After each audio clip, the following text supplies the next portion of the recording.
తయారైంది.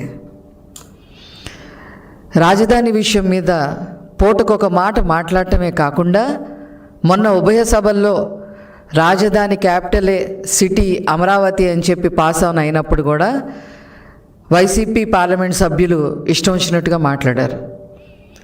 కొంతమంది ఇప్పుడు అమరావతి పేరుతో ఒక దోపిడీ జరగబోతా ఉంది అని చెప్పి వైసీపీ నాయకులు, ముఖ్యంగా జగన్మోహన్ రెడ్డి గారు మాట్లాడుతూ ఉన్నారు.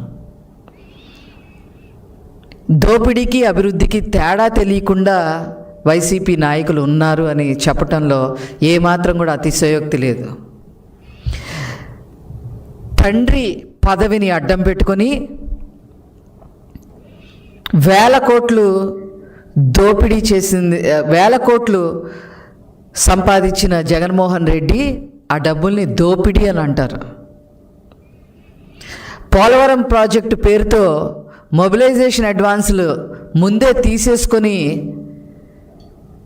ఆస్తులు పాస్తులు కొనుక్కున్నారు చూసారా మీ కుటుంబం, దాన్ని దోపిడీ అంటారు.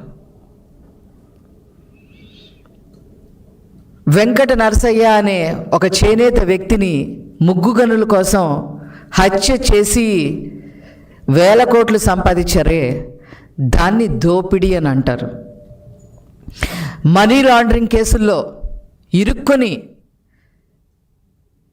మరి కొన్ని సంవత్సరాల పాటు బెయిల్ మీద మీరు తిరుగుతూ ఉన్నారే, ఆ మనీ లాండరింగ్ ఏదైతే చేశారో ఆ కేసులో ఇరుక్కొని తిరుగుతున్నారు చూసారా, దాన్ని దోపిడీ అని అంటారు.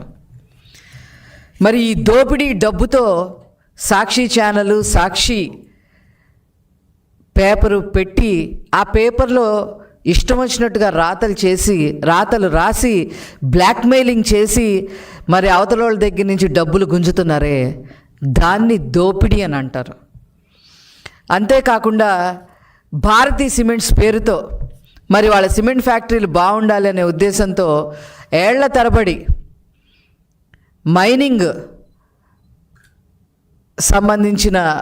మైనింగ్కి సంబంధించిన స్థలాలన్నీ కూడా తీసుకొని దోపిడీ చేస్తున్నారే, దాన్ని దోపిడీ అని అంటారు. ఆ మైనింగ్ సంబంధించినవి అన్నీ కూడా లీజుకి తీసుకొని మరి దోపిడీ చేశారు కదా, దాన్ని దోపిడీ అని అంటారు. అట్లాగే మద్యపాన నిషేధం పేరుతో మద్యాన్ని డిజిటల్ మార్కెటింగ్లో అమ్మకుండా ఈరోజు ఆనాడు క్యాష్ లావాదేవీలు చేసి నెలకి 100 కోట్లు పైన బ్లాక్ మనీ సంపాదించారే, దాన్ని దోపిడీ అని అంటారు. మరి ఉత్తరాంధ్రలో ముఖ్యంగా విశాఖపట్నంలో మరి మీరు ముఖ్యమంత్రిగా ఉన్నప్పుడు విశాఖపట్నంలో 22A కింద చుక్క భూముల కింద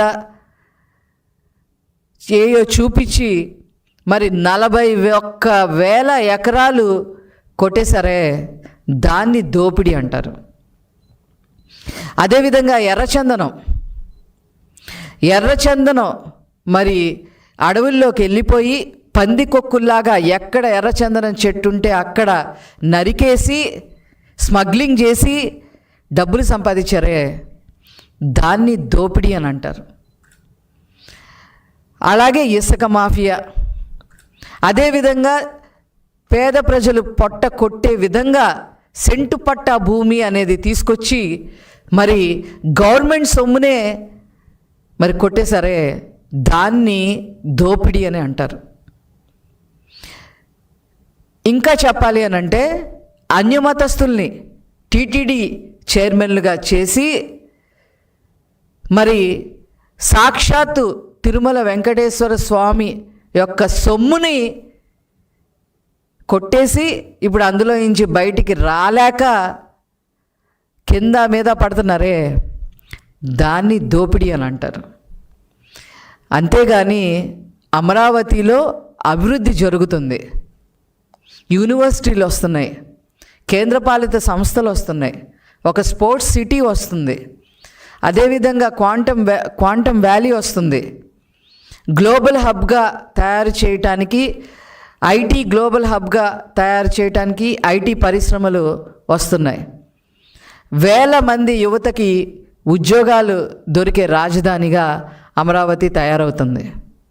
వీటిని హర్షించాల్సింది పోయి మీ ఇష్టం వచ్చినట్టుగా మాట్లాడటం ఏంటి అనేది నిజంగా అర్థం కాని ప్రశ్న అని చెప్పి ఈ సందర్భంగా తెలియజేస్తా ఉన్నా. దేశమంతా జాలిపడతా ఉంది. 10 ఏళ్లుగా ఆంధ్రప్రదేశ్కి రాజధాని అనేది లేదా అని. అది పార్లమెంట్ సాక్షిగా ఉట్టిపడింది. ఆయా రాష్ట్రాల పార్లమెంట్ సభ్యులు కూడా మాట్లాడటం జరిగింది. నీకు జాలి లేదు కదా, దాన్ని ఎట్లా నరుకుదామా అని చెప్పి చూస్తావా? నీ పేటీఎం బ్యాచ్తో రోజుకొకరితో మాట్లాడిస్తావా? వైవి సుబ్బారెడ్డి, విజయసాయిరెడ్డి, పెద్దిరెడ్డి రామచంద్రారెడ్డి, వీళ్ళందరితో, సజ్జల రామకృష్ణారెడ్డి, వీళ్ళందరితో ప్రెస్ మీట్లు పెట్టిస్తావా? అసలు ఈ సైకోతత్వం అంటే ఏంటో అసలు మాకు అర్థం కావట్లా. రాజధాని మీద ఒక స్పష్టత లేకపోగా ముఖ్యమంత్రి స్థానంలో ఉండి ఎన్ని అబద్ధాలు చెప్పావు. అవన్నీ కూడా స్వయంగా నారా లోకేష్ గారు ట్వీట్ చేయటం కూడా జరిగింది. ఆ వీడియోలు నీకు తిరిగి సమాధానం చెప్పే పరిస్థితి కూడా లేదు. కానీ ఏదో రకంగా బురద జల్లాలి అనే ఉద్దేశంతో నువ్వు కూర్చున్నావు. కేవలం ఇది కక్ష సాధింపు తప్ప ఇంకొకటి కాదు. రైతులు మాట్లాడకుండా చంద్రబాబు గారు ఎప్పుడైతే ఈ ఏరియాలో, గుంటూరు విజయవాడ ఏరియాలో రైతుల్ని కోరి రాజధాని కడతాను, మీ భూములు ఇవ్వండి అంటే మాట్లాడకుండా చంద్రబాబు గారి మీద ఉన్న నమ్మకంతో 30,000 ఎకరాల పైన ఇచ్చారు చూసారా. అది ఓర్చుకోలేని తనం ఈ జగన్మోహన్ రెడ్డికి.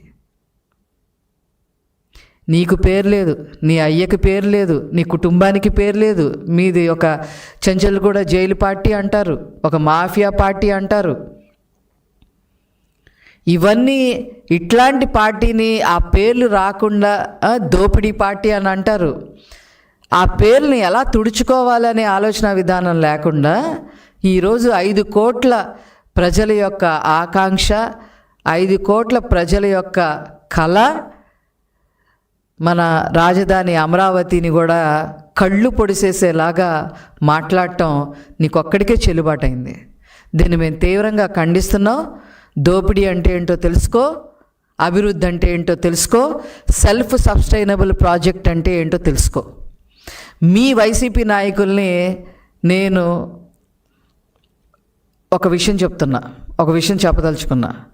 మీరు సెల్ఫ్ సస్టైనబుల్ ప్రాజెక్ట్ అంటే దాని మీనింగ్ ఏంటో తెలుసుకొని ప్రెస్ మీట్లకు రండి.